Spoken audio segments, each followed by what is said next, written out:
Har kuni minglab insonlar telefonini qo'liga oladi. Kimdir savol beradi, kimdir e'tiroz bildiradi. Kimdir esa birgina izoh bilan butun tizimga baho beradi. Ba'zida haqli tanqid bo'ladi, ba'zida tushunmovchilik, ba'zida esa haqiqatga to'g'ri kelmaydigan fikrlar, hatto shaxsiyatga tegadigan og'ir so'zlar ham. Biz ularni ko'ramiz, o'qiymiz, eshitamiz va eng muhimi e'tiborsiz qoldirmaymiz. Chunki biz uchun har bir murojaat oddiy hujjat emas, bu insonning ishonchi, bu oilaning umidi, bu yillar davomida yechim kutayotgan masala bo'lishi mumkin. Shuning uchun har bir murojaat ortida avvalo insonni ko'ramiz. Bizning ishimiz ko'p hollarda kameraga tushmaydi. U arxiv javoblari orasida, elektron bazalarda, dala o'lchovlarida, fuqarolar qabullarida, sayyor uchrashuvlarda, sud hujjatlari va qonun satrlari orasida davom etadi. Ba'zan birgina masalani hal qilish uchun o'nlab hujjatlar o'rganiladi. Bir necha tashkilot bilan hamkorlik qilinadi, joyiga chiqiladi, qayta tekshiriladi. Qonun yana bir bor varaqlanadi. Chunki har bir qarorning ortida inson taqdiri turadi. Biz hamma murojaat bir kunda hal bo'ladi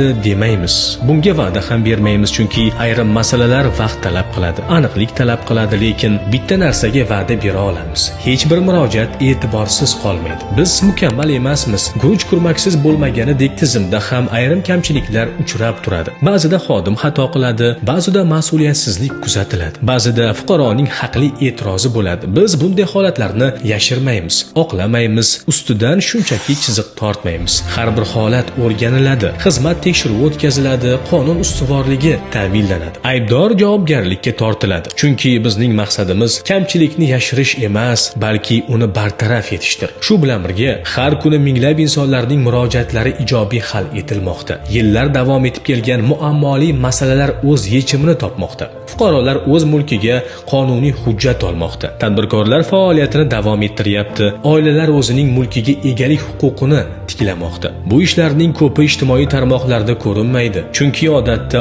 odam muammosi hal bo'lgach, u aksariyat hollarda gapirmaydi, shunchaki yashashda davom etadi. Lekin biz o'sha davom etayotgan hayotni ko'ramiz. Ana shu bizning eng katta natijamiz. Tanqid biz uchun to'siq emas, u mas'uliyatni yana bir bor eslatadigan ovoz.